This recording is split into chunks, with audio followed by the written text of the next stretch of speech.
ooh, ooh, ah, ah, me, you know? Walla walla bing bang. M. Oh. M. Mom!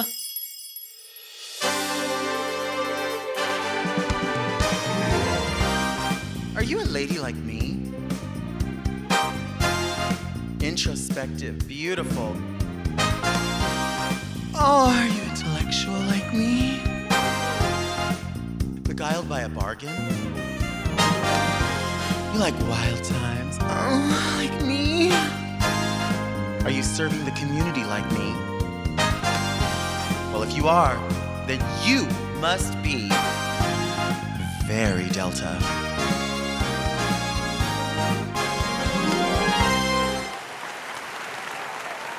You know today's guest from RuPaul's Drag Race. JK, you know her from Dragula. It's JK. Hello!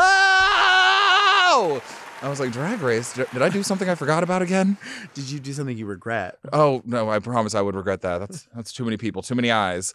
A lot. And I would be there for exactly 10 seconds before Michelle Visage said she wanted versatility out of me. You think? Oh, and some skin tone makeup? Yeah. They're like, we are trying to see a pretty woman. And meanwhile, I'm sitting here like, I'm literally just a girl. You're just a little doll right now. I literally feel like just a girl just like this. Yeah. And I'm like, I don't want to do anything else for anybody else. And that's why I'm glad I did the Boulay Brothers Dragula season 5 and Titans too, because they let me do any old thing. Mm-hmm. Well, and not just any old thing. I mean, great things. I'm such a Dragula fan, and this particular season, like, really gave me everything that I wanted, everything that I needed. I would fall in and out of love in conversations from moment to moment.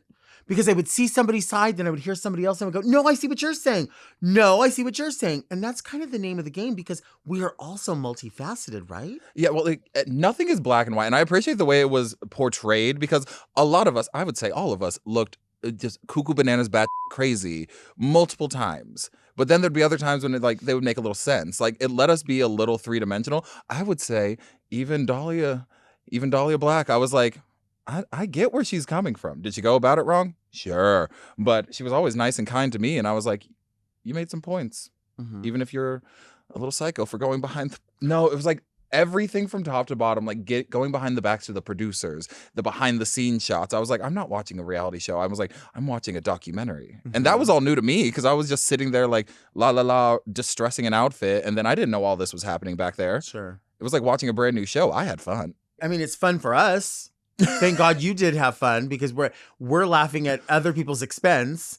And we were talking off camera about how, like, if you've done some kind of reality before and then you watch people, you have so much more grace for them, and you hold the space for them, because you're like, people don't realize there's other things going on, because you see an hour of television and you go, wow, they really did a lot in an hour. And it's like, well, there's a lot that's gets cut out. We did a lot in 12 hours. Right. And all these like tiny conversations are like, I can't believe they said that. I'm like, well, actually, there was a big lead up that was like a 6-hour day till someone finally was like, girl, f*** you.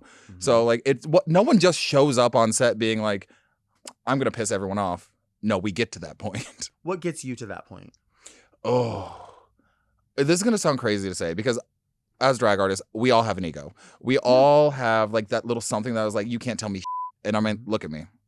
You can't tell me shit. But it drives me crazy when that ego becomes, you can't tell me shit because you're worse than me. Like, that's what will always drive me crazy in a green room, in the real life. Like, you are allowed to have your ego and be so full of yourself, because that's part of the game. That's part of what we do. But when that becomes you doing little jabs to belittle someone else, that's where I'm like, oh, that'll piss me off. That'll get me to girl, f*** you.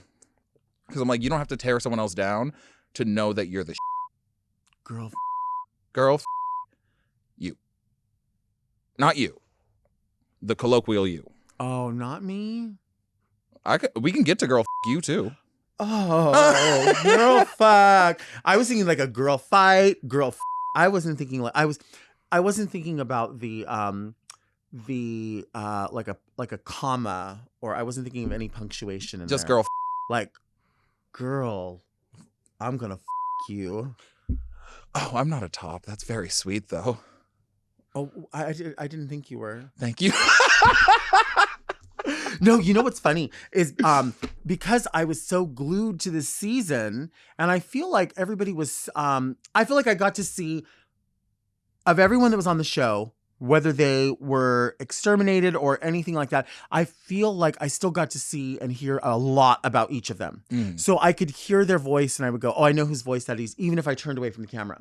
Your voice in specific, and I mean the cadence of your voice. I always think you sound like my cousin Robert. You sound like him, or he sounds like you.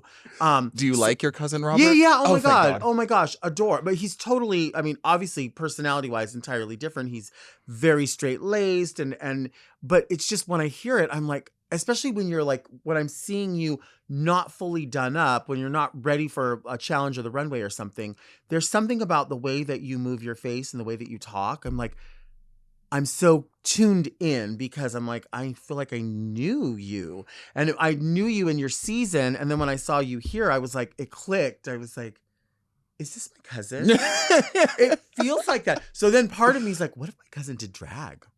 Would my cousin look like this?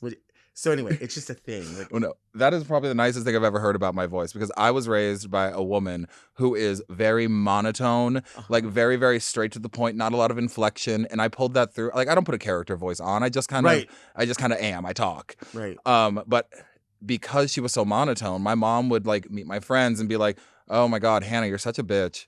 And my friends would be like, "Why does your mom hate us?" And I was like, "What are you talking about? She's just kidding. You couldn't tell." So I think a lot of how I speak is from her, and it's always just very deadpan. I was like, yeah, go suck a dick, you bitch. And I'm like, you couldn't tell I was joking? But I love it. But I love it. I love the clarity of it. I love how succinct it is. I love how simple it is. And I love that also you really can't read into it. You know, so you can't just go, kinda well, is I what think it you is. meant this, or I think you meant that. No, it was given as clear as possible. no, I said it. I said exactly what I meant. I love that. I love that. What does it feel like to be a decently known drag queen in Brooklyn? It's fun.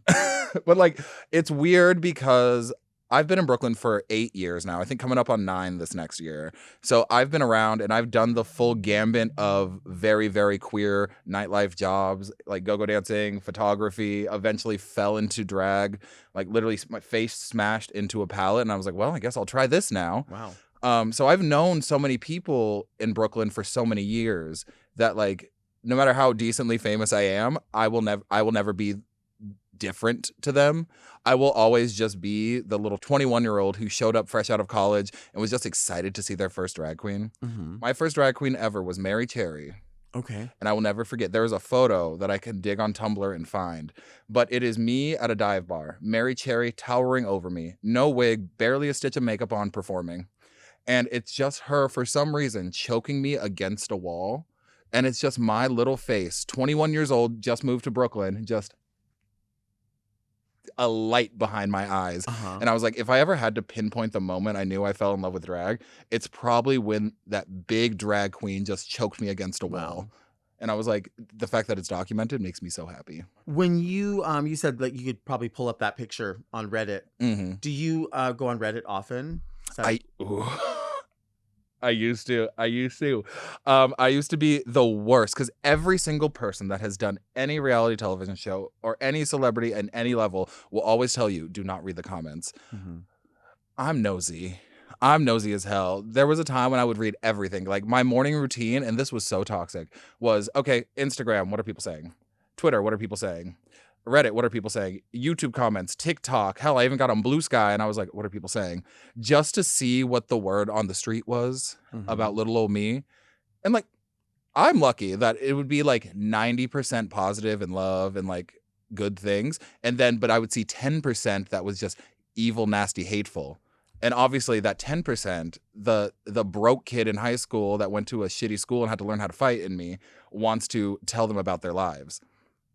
I don't. I've learned to just let it roll off. But after this season specifically, because I think I have no evidence for this, but I assume based on the chatter I saw that Titans 2 might have been the most popular season so far, and rightfully so, because we came here to fight. But because with that grander audience came so much more and like more vicious hate too. So I'm like, okay, now I'm done. now we're gonna take a break. And like I'm taking. I guess by the time this comes out, I took an extended social media break where I like fully deactivated Twitter, deactivated Instagram. I was like, I don't want anyone to have access to me for a second at least, just to regroup and like reevaluate.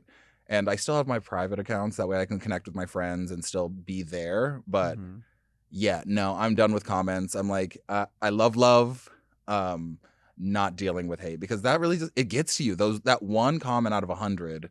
I don't know why that's the one that sticks with you. Mm-hmm. I found that I like to say that I don't have time for the comment sections, but because I'm someone who likes to show up at the airport 2 hours before my flight, I'll sit and scroll, and I'm like, well, what do you mean by that? And I used to get involved. I used to like say something back, and sometimes I will, because I think you'll probably agree with me on this. It doesn't hurt your feelings. It hurts your sensibilities, because you think it's okay to say that. Like you think it's okay to say that to me when you already know, based on what you've seen about me, how I would respond, how I would act, and how I treat other people. And you still would come here and think, oh, it's okay for me to insult you. And you think that I'm not going to somehow feel a certain way. So what I realized I would do is, in addition to sometimes just telling people like, I don't think you mean this. I think you're bothered by something else and you're looking for some reaction. Or many times people will go, oh no, I love you, Diva. No, I really love you. Because they would rather have the worst reaction than no reaction at all. No, the turnaround would be, oh no, I love you, is always so crazy to me.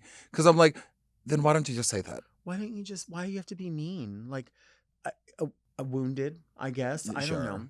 But you know what you can do? Is just pin their comment. No, I do love that. I started screenshotting like the worst amongst them, because I love my favorite hate comment that I get. Like I got like 4 or 5 times was like, ugh, you'll never be a woman. And I was like, who? Oh no. Oh fuck. You mean this isn't it? I thought I was doing it. Right. I'm literally just a girl. No, those ones are always so funny. And I think it's because with reality shows, like we already said, like they get this little prepackaged hour and they're like, that's exactly who this person is. But it is a high stress environment. You have none of your support system, no contact with the outside world. The only people you have to talk to are 14 other equally mentally ill people that are going through the same thing. And I'm like, yeah, it's going to make the worst of me come out. And like, I'm sure that you're not running around on your hands and knees saying, pick me, choose me, because that moment was a high stress scenario. Right. I'm not running around picking fights with people because I was raised right. Right. I know how to be polite just to keep peace. My job was not to keep peace on this set.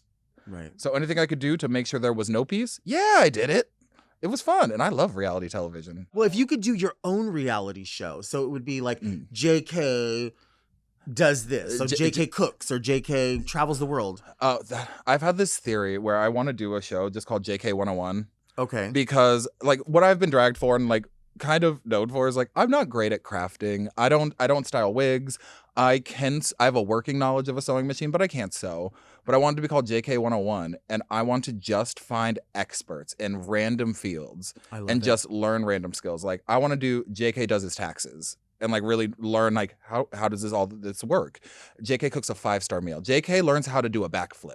What about JK 101? JK teaches me how the fuck you pack that wig, because I don't know how it is perfectly done. It's still smooth. I mean, you know, when you pack wigs in a suitcase and it goes under an airplane, that shit starts to get either hot or cold. And if it's pressed up against something, what do you do for that? Okay, so I laid this big frock down first. Okay. So like that, this was half the suitcase, like just the frock and the wig.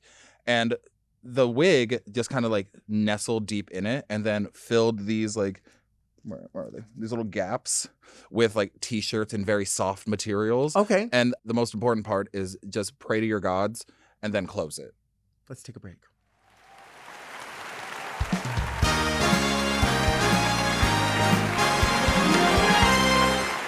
New year, big intentions, zero desire to cook? Factor has you covered with fully prepared chef-crafted meals designed by dietitians. No grocery store, no stove, no nonsense. Just eat well and live your best life. It's 2026, baby. Factor has meals that fit your goals and schedule. Healthier eating, calorie management, more protein. Each meal has functional ingredients including lean proteins, colorful veggies, whole food ingredients, and healthy fats.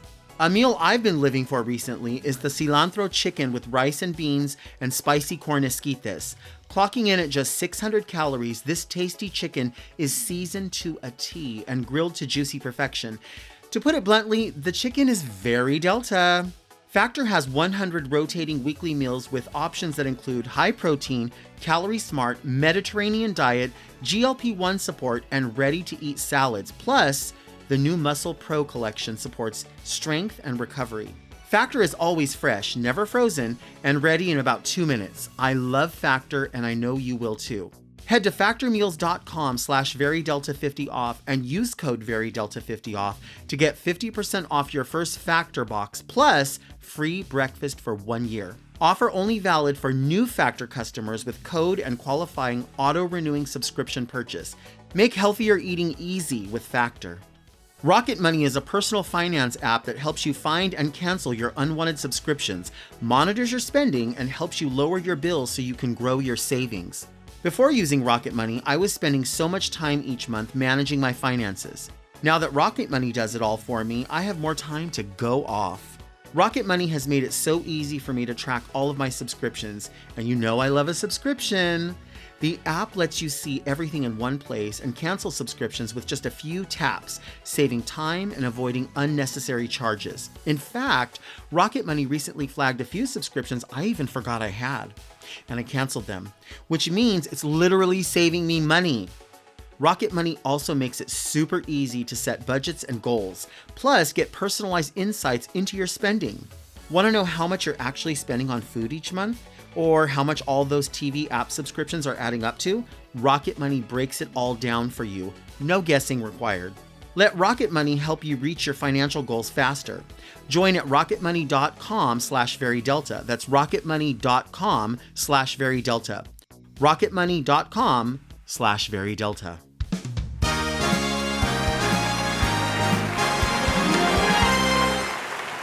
We are back with JK. People watch the show and know that I fry all the small fish. I mean, little tiny things that aren't really that big of a deal. I love a fish but fry. I exacerbate them and make a big fucking deal out of shit that later I go, well, it's not that big of a deal. And then it's a big deal the next week again. I've always felt very connected to you in that way because I always love to say that I've never been neutral on anything. Mm-hmm. Like, mention any like tiny object, some minuscule thing. I'm like, I will feel strongly one way or another. I can't be neutral. Like, I hate sporks. See, I like that. Oh, no, I hate sporks. They're a useless utensil. They are the garbage of utensils. They're not good enough to be a spoon, and that fork doesn't actually pick anything up. It doesn't. Sporks can go to hell. Like, you don't need that extra fork thing. You're using a spoon with extra steps. Sorry. I agree. I think my small fish that needs to be fried is this concept that at local gigs, I don't care if you were on television, I don't care if you're Sasha fucking Colby, that there's an expectation that you show up to every gig. And like, if what you put out to the world on your social media or whatever is that you're a special effects makeup artist or that you make all these giant couture gowns, I would like to stop the expectation that when you're doing $150 local gig, that you're going to get exactly that. Because for a $150 local gig, I'm showing up in a $150 drag. Because I want to do the number. I want to get paid. I want to look good. Like, don't get me wrong, don't look bad. But like, not everything has to be these massive couture, expensive gowns, these big structural wigs. Hell yeah. If I'm not getting paid that much, I'm going to whip on a human unit, do a lot of this, and then keep it moving.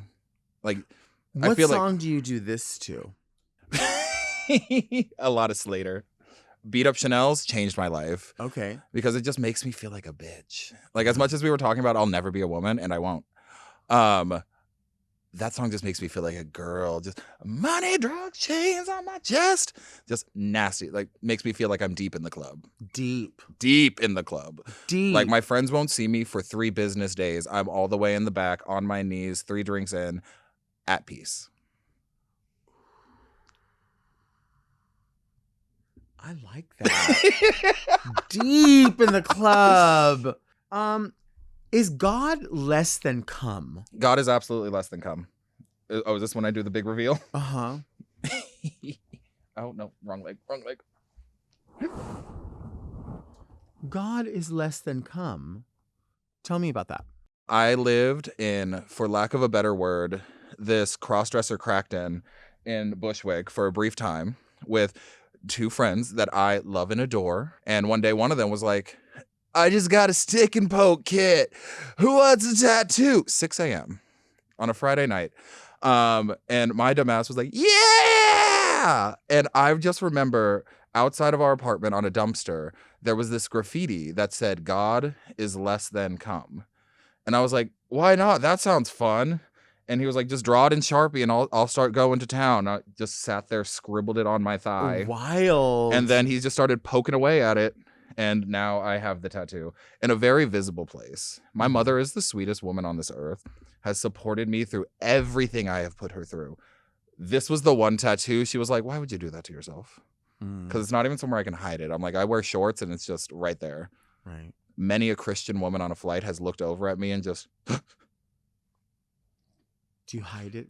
No. You show it. Like, if you're nosy, you can see. That's why I still look at porn on the subway too. Uh-huh. I'm like, if you're a nosy person, you can see what I'm looking at. What kind of porn do you look at? Like what would be some search words? For lack of better words, I do love a big chunky boy. Mm. I love a big chunky, actually not even boy, a big chunky man, because I'm 6'1" out of drag. Mm-hmm. And like thin, but I'm not like, the wind's not going to sweep me away. Mm-hmm. So, but the problem is I like to feel petite. Like when I'm with somebody, I want to feel like the little one. I want to be the one that's tossed around. And that's hard when you're 6'1" and I used to play rugby and I'm a little built in the thighs. So that's why I like, if I had to pick one type, I'm hunting for a big, burly, 300-pound bear that will make me feel like the little girl I am. That being said, I've kind of slept with everybody. And like, I'm open to sleeping with everybody. It really is just about the vibe. And the most important thing for me, never a fan of anonymous hookups. Sniffies lost on me sometimes because I am so about the face. Mm-hmm.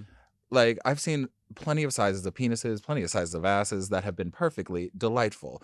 Less worried about that. But if you have a good face and it's a face that I'm attracted to, and that could be almost anything, then I'm in. Mm-hmm. I care about that connection more than I do whatever's happening with the body. Right. Well, a wise woman once said, been a lot of places, seen a lot of faces, fuck with different races. And so I feel like that you subscribe to that. Like No, I think she was a prophet of her time. A prophetess. Really, prophetess. Yeah. That was little Kim, right? Yeah. Okay. Yeah. No, trendsetter and has never been wrong in her life, especially now that she put the skin bleach down. Right. She looks great now. What's your favorite tattoo? I think my favorite is always going to be my chest piece. That was in honor of my grandparents after they had both passed away. And my grandpa always had so much taxidermy and like animals. And he always had this big deer skull that I was just enamored with because I just thought it was so cool. And that like that's going on inside a deer's head. So it's his deer skull. And then across the antlers on one side, it's all of my grandmother's favorite flowers. And that's woven pretty. in the antlers of the other side, it's all my grandfather's favorite flowers. So it's just like, that one means a lot, and it's by far my largest single piece. So I'm just happy that's like front and center right here. That's beautiful. No, it was a bitch to get though. Oh, I bet. Three sessions and just violently stabbing me. And I don't know. I'm also a pussy about pain, which is wild considering piercings, tattoos, love getting them, hate the process of it happening. I'm glad that on the Ooky Spooky Dragula that they never did the needles for me, because the second that they pulled it off the table, I'd be like, no, I'm going home. Really? I can't do needles. Like, I'm okay with needles when there's a purpose. Like a tattoo, I'm getting something out of the ordeal. A piercing, I'm getting something out of that. Just being like, okay, we're going to stick a straw through your thigh. I was like, unless I was certain that I was queued up to win the season, no. I'm okay. Was there anything else that you did that just...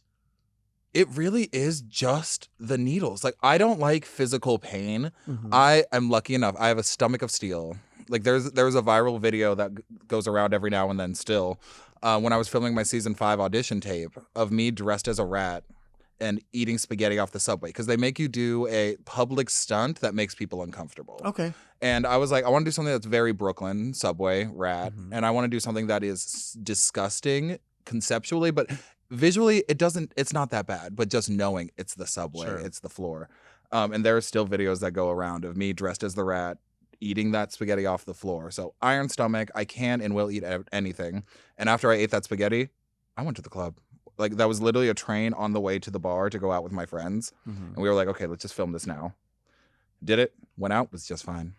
I wonder what what a stunt in public that makes people uncomfortable. Yes, and a lot of people from what I hear go with like poop and pee. Mhm. A lot of poop and pee. I think people would be uncomfortable to watch me have to drink like a Diet Coke with no ice.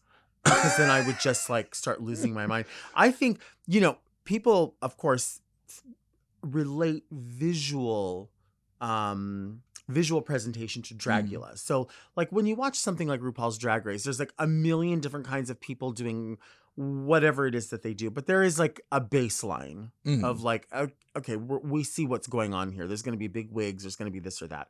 Dragula, of course, there's a visual element of what looks scary, but to me, as much as I watch the show and we get to see the personalities, especially in Titans 2, you get to dig in more, dig in deeper, where you didn't get to go with people. So you get to hear them more and realize sometimes the scariest parts aren't really visual. It's the way people are responding in situations.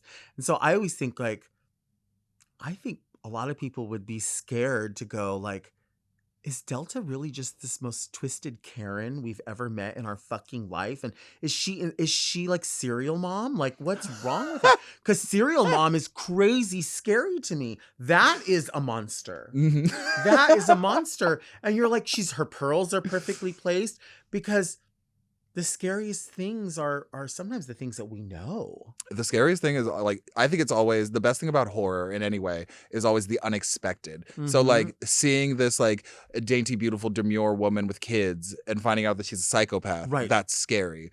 But I think that's what makes Dragula so interesting is because visually so much of it is creepy, different, weird, and then you expect it. And I think that's what's fun is that, especially working with so many of them, you see creepy, scary, weird. Like you did an interview with Asia Consent. She is one of the most filthy, terrifying to look at, visually stunning, but like obviously blatantly scary to look at and on purpose. Right. And then you speak to her for 10 seconds and you just want to give her a hug. Oh my God. And that's what you're hitting on that I love too. Everyone that I know from Dragula, aside from the art that you're seeing, because people will go, oh, I'm scared. There's nothing to be scared of. Gentility. They're just soft and weird. And which is, you said, I'm just a girl. Literally. I mean, honestly, like Vander, hanging from the ceiling or whatever. Vander is just so dear to me and such a gentle person, such a kind person, calm, quiet. Landon, somebody I've known forever. And Landon knows me at my worst and only champions my best, only says great things, only supports me in what I'm doing, but will always be like, but no, I know where you're a little boy. I know where you're a little boy. I know what's going to. And so what people don't realize is like I feel like I get more heart when I watch Dragula. It might be a bleeding heart. You might have to eat that heart. But there's a whole heart in the contestants that you really do get to see and feel just in the reunion alone. Cynthia going, yeah, right. I was fucked up. I was mad because this is how I feel in this moment, right? And like, there's nothing wrong with that admission. I love that admission. I love that honesty. I do think it's the benefit of it being produced by the Boulet brothers, Yes. and by them also directing, and it still being such a personal project to them. that they're still so connected. And like that's my favorite moments from the Drag Race that still happen, because never gonna take away the artists that do that too. But I think because it's the MTV monster, and because now the host is probably so many steps removed from Sure. actually getting to connect with the contestants and be there in that way, that I feel like we're missing out on some of these personal stories. And the rare times that you get to see someone like break a wall or like stop putting on a character, like those are always the best moments, like things you don't expect when people are just freely talking about each other. Even I would say one of my favorite moments from, it was season 16, and like the one that stuck with me, nothing major story-wise that happened, but it was when a mandatory meeting broke character for a second, forgot the cameras were on, and just felt with her whole chest and said, "Why are you such a cunt?" I was like, "Whoo, there it is." Yeah. That's the shit I love to see. And I feel like on Dragula, that's all it is. Like there were so few people that were like putting on for a camera. There was just no fear in being willing to just tell people how you feel and what you think and showcase who you are, good, bad, and ugly. Because I think we forget queer people can be role models. And like, if I can inspire someone, great. Queer people can also be deeply, deeply flawed. And I think all of us are deeply, deeply flawed in some way. And I think people think that if you're on television, you have to be perfect. Your personality has to be likable. You're supposed to be X, Y, and Z, or else you're a villain. I'm like, no. The best people have bad moments. The most horrible people on this earth have good, shining moments with the people they love. Right. Like, nothing is that simple. No, it's so layered. It's so layered. And it's so, in many cases, a response to the environment, the situation you're in, right? I mean, I feel like, again, walking that line between being a contestant and being a cast member. And so you're presenting what you're presenting. And, you know, I think I'm really great at drag. I think I'm awful at Drag Race. I'm awful at Drag Race because that's just not, I get too invested in, well, what about the fairness of this? So what about that? Well, I don't know. You said this about that. Because I always think judging isn't necessarily always judging based on what's the best I've ever seen in my life. It's what's the best based on what is in front of me right now. So create the curve based on, I see that as the best of this challenge. I see that as the worst. And somewhere in the middle, these are the people that are going to kind of walk that middle ground. I think. I don't know. I could be totally fucking wrong. I'm not a judge on a reality show, but I do think it's in the best way to be fair is to take into consideration, what are we judging right in front of us? Yes. Not on the world scale. Because if it's the challenge is this is a song, sing our song. Okay, well, I'm not going to compare it to Celine Dion. She's not here. She's not in this challenge, you know? Yeah, like, no matter how good I am at drag, and I do think I am very good at drag, I'm not going to be Sasha Velour. I'm not trying to be Sasha Velour. Sure. Like, I'm not having these gorgeous beaded gowns because that's just not my vibe. Well, I'm Sasha Velour. You are. I'm her twin. I see the roses. Yeah. And underneath there, are there more? Let's take a break.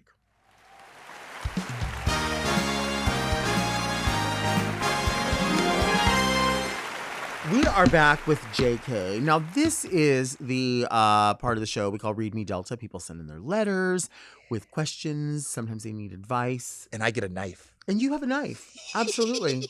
So let's see what we've got here. Also, if you want to send in a letter, you can send it to readmedelta@gmail.com. Can I use your knife? You may have my knife. Let me just give it to you like a lady. Oh, I love it. Just a girl to a lady. A woman. I'm a woman. Read me Delta! Do you write letters? I do like writing a letter, especially the holiday season just passed. It's my favorite thing because I'm not good at gift giving. I like giving a gift. Like, if I see something, I'll pick it up. I'm not good at it. Like, you will get like makeup cleaner and mind you, you're like a mechanic. Because I'm just something my brain doesn't process. But I love writing a letter. I'm really good at words and like saying what people mean to me. So I love doing that for Christmas. It just like writing nice notes, nice cards, because I feel like it means something and it doesn't hurt my brain to try to find a gift. Do you spray fragrance on there? No, but that is genius. Yeah, it's nice. I mean, you smell good. Yeah. You smell like something rich. I don't know what it is, but I forget the name of it, but my friend gave me some free Tom Ford samples from their place of employment. It smells good. Thank you. Oh, God. Jesus Christ. Why is this letter so long? Dearest Delta and legendary guest, is it tamale season yet? Is walking through a Superior Market parking lot in clear pleasers, Daisy Dukes, a cropped BBL jacket to buy tamales out of a Honda Civic trunk very Delta? I already know who wrote this fucking letter. No, they're linguists. Is talking with your phone on speaker tucked between your breasts so you can talk hands-free in a Superior parking lot very Delta? Is pretending your homegirl just said something funny so you can laugh out loud, flip your hair, bounce your tits, and grab the attention of the fine Latin guy driving in the G-Wagon playing Rick James cold-blooded in this Superior parking lot very Delta? Is standing pigeon-toed with your stomach sucked in, breast push-up, and your acrylic coffin cut cappuccino colored index fingernail in your mouth while asking if the cheese tamales are spicy very Delta? Please tell us. We would all love to know. Love always, Jose Laberja. This is my friend who writes these letters. He is a wordsmith. Yeah. He is a genius. Poet. He is he's a bear, a tall bear. He's Jose Laberja. He is a big, tall Mexican dude with a red beard. He does have a partner. I don't know what that means. I mean, that means nothing in the queer world I don't anymore. know what that means for them. I love being a unicorn. I'm happy to be a third. I'm happy to have someone watch. I'm happy to watch. Yeah. Like, I like to guest star. Right. Guest star. Where I I like can. that. So we have tons of Mexican markets, like Superior Market is one. That's what he's referring to. And of course, tamale season. I don't know if you're a tamale fan at all. I'm a fan. I didn't know they had a season. Really, anything sort of November through like the end of January is like sort of official tamale season because there's so many celebrations that happen. So we do go hard on tamales, and I like tamales all year round. They're pretty much my favorite food, but we go fucking hard. And all of the grocery stores have their own bakeries inside that make them, and you fucking line up. But if you are for real, if you're that bitch, If you're very Delta, like the letter very implied. Delta, you will walk up and down the parking lot of the grocery stores where people sell them out of their trunk. So they make them at home and then they sell them. And you have to see, you would do good with this because you've got that stomach of steel. Because a lot of these people make these tamales with their feet in a bathtub. Hot. And I'm fine with it. I am fine with it. You see, I tell people all the time, I will eat the hot dog off the roller at 7-Eleven. I don't care how long it's been there. Yeah. I will cook a hot dog in a microwave, and when the ends of it bust open, You know it's ready. you know it's ready. See, this is why I don't understand why we haven't known each other before this. You know what I mean? I feel like we are particular, but we're not that picky. Particular, not picky. That's the difference. Like, do I like some traditional trash food? Like 7-Eleven taquitos always get me together. Yes. But the buffalo chicken sticks, never. I see. I How can't eat dare them. you? Because How what are dare those you? knuckles in there? I don't There's trust something it. in there. But the taquitos, delicious. Fantastic. I love how you say that. Taquitos. taquitos. Taquitos. That's so pretty. Taquito. Well, just a girl would say Yeah, it that way. thank you. Just a young girl. This is very so yes, a Honda Civic, flipping my hair, bouncing my tits, grabbing the attention of a fine Latin guy driving by in a G-Wagon playing Rick James cold-blooded. Coffin cut cappuccino colored index fingernail in my mouth while asking, "Are the cheese tamales hot? Are the cheese tamales hot?" You forgot the pigeon toad. Pigeon-toed. There you go. Pigeon-toed. But you know what? Somehow pigeon-toed and knock-kneed at the same time. Not sure why that's happening, but it is happening. The Disney Channel stands. It is. And it's almost a Betty Boop way, too. It's like, ooh, I'm just a girl. Right. I love this. By the time this comes out, we will have already done like tamale making, but our family gets together and it's like a family event because it's like an assembly line. So if you're like, you bring the husk out, some people do this, some people do that. And if you're not in that, you need to get out of the line. Like you need only certain people in here. The other people, like if you're not good at it, you can do beer runs. See? You can do beer runs. That helps. You know what you always need more of? Ice. What did I just say recently? What did I just say recently? When people will go, I'm inviting you over to the house. Well, what can we bring? A bag of ice. Because it's bulky, it's heavy, you don't want to carry it, you're always going to run out, and it's super cheap. So you don't want to put the burden on people to be like, hey, can you bring the meat? Right. Well, if I'm inviting you over, I don't want to put a burden on you, but it is a burden to have to fucking lug all the ice all the time. Put them to work, and it costs them Nothing really. So like when I go to a potluck, that is what I bring. Here's a bottle of wine and a bag of ice. Oh, I And let think me it's tell you, brilliant. everyone is thrilled to see Yes, me. they They're are. like, oh my God, we just ran out. I'm like, I figured you would. Brilliant, brilliant, brilliant, brilliant. It's selfless. And low impact. Who wants to carry 10 pounds around like that? Not I. That's I why I have mean, no kids. A young girl? A younger, I don't lift more than 5 pounds You don't? on principle. But you're tall. I also actively go to the gym. But the persona, See? me just a little girl right now, I know. don't lift more than 5 pounds. See, that's that mix. That's that mix of two worlds. This young girl, this petulant girl over here. She's a big old man. Okay. I'm into it though. Okay. Dear Delta Workin JK. Oh, how did they know? See, sometimes people write letters in hoping that a guest will come on, and Doug sits on these letters like he's sitting on a secret, and they wait for this to happen. It's 2026 and we need more live, laugh, love. So they must have known, like, they must have been watching the season and knowing, like, maybe you'll make your way out here or maybe we'll get you in some way. So here we go. I love the universe. It's 2026 and we need more live, laugh, love. I want to know, when interacting online and texting, are you more LMFAO, LOL, hee hee, ha ha, or something else? Okay, thanks, bye. Carter from Hershey, Pennsylvania. Hi, Carter from Hershey. Oh, that's so fun. Also, what a lovely question. Yeah, I think that's fun. The way I like to speak, interact, be online, all of those laughs are a very different thing. LOL tends to mean I just said something mean, nasty, evil, or too serious, but I don't want you to take it too seriously, so I'll tack on the LOL. Not because it's actually funny, just because I want you to know I'm not serious. Right. I'm a big fan of an all caps, not even ha, just a ha. Like when something really gags me, I will send the HAH, just ha, and I hope they hear it in that. And then he. It has to be at least 4, more if necessary. But that's a nefarious laughter. Like, ooh, we're doing something naughty. Oh, okay. Ooh, you said something dirty. This all makes sense. Yeah. And I'm like, where I do get into trouble is that when I'm sexting, I treat it like it's fun because it should be fun. But I love when someone sends me the dirtiest, raunchiest text of all time, and I'm just like, fuck. That's it. But what about will you leave a voice memo for a sext? No, because I don't know how to talk dirty. And like I feel like talking dirty, like some people are very good at it. Some people paint a picture. I don't paint that picture. I don't paint, period. But you paint that mug. I paint that mug and that's about it. Nothing from the waist down. Okay.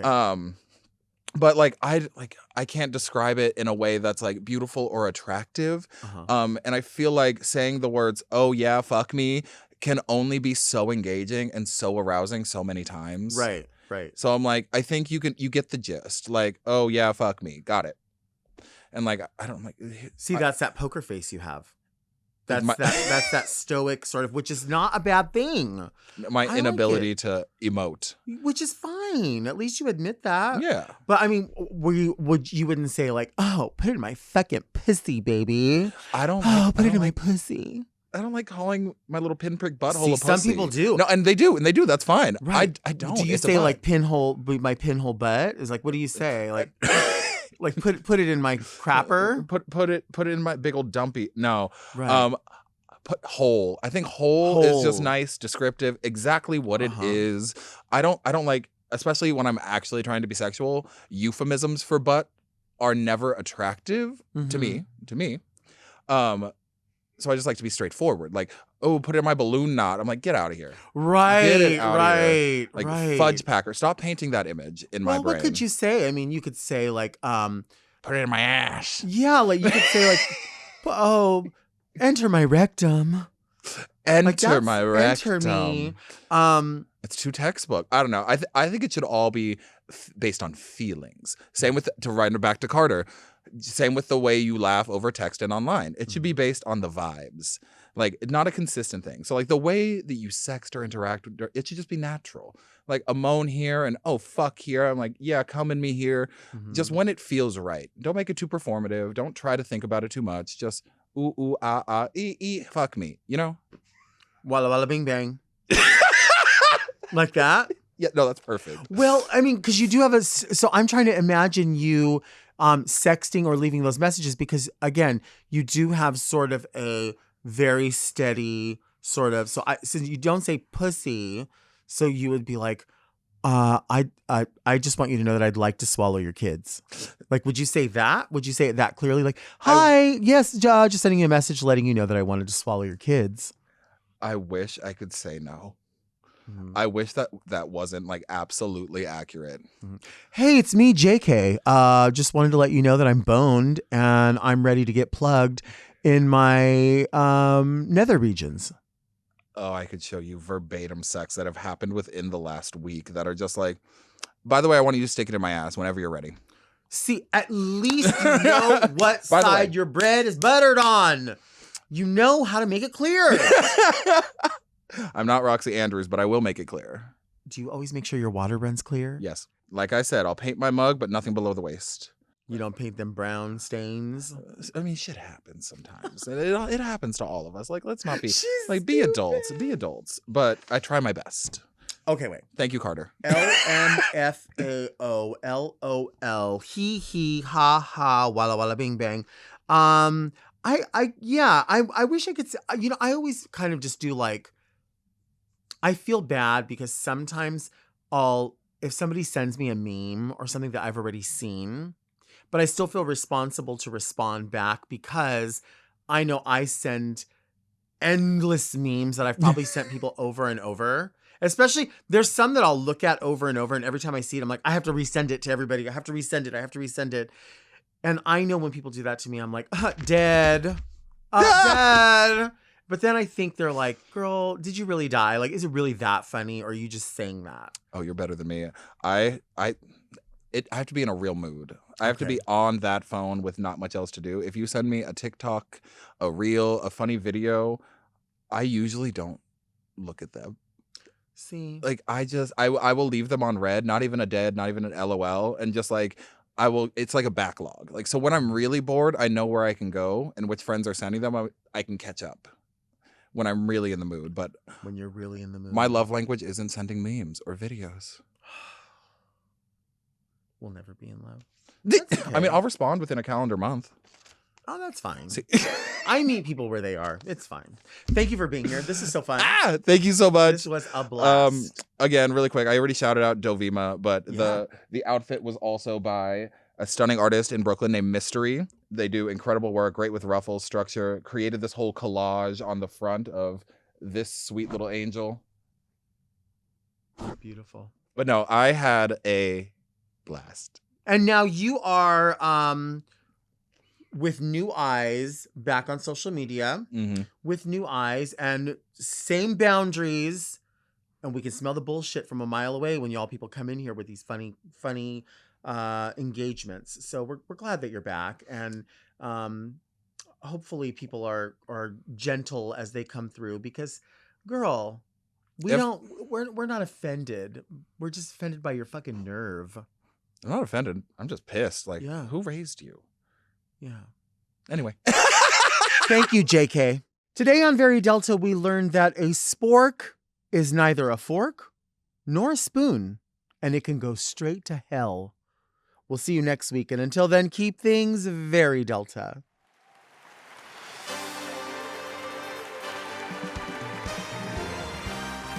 Very Delta is produced by Moguls of Media, aka Mom. Hosted by Delta Work. Produced and edited by Doug Robertson. Technical direction by Danielle Mitchell. With original theme music by Will Pitts. Media and design support by Stone Cold. And set design by Eris Sevilla. Executive produced by Alaska, Willem, Big Dipper, Camille Stennis, and Joe Cilio. Recorded at Forever Dog Productions.